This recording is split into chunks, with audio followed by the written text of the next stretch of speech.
YouTube'un süni intellektə əsaslanan avtomatik dublyaj funksiyası bütün istifadəçilər üçün əlçatan olub və hazırda 27 dili dəstəkləyir.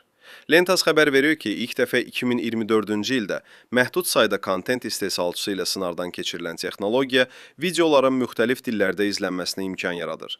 Bu funksiya istehsalçılara videolarının daha geniş auditoriyaya çatmasına kömək edir və istəyə görə söndürülə bilir. Platforma bildirir ki, gündə 6 milyondan çox izləyici süni intellektlə səsləndirilmiş məzmun izləyir.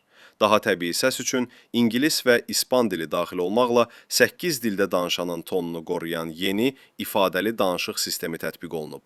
İstifadəçilər ayarlarda üstün tutduqları dilləri seçə bilir. Şirkət dublyaj zamanı dodaq hərəkətlərinin uyğunlaşdırılması üzərində işləyir.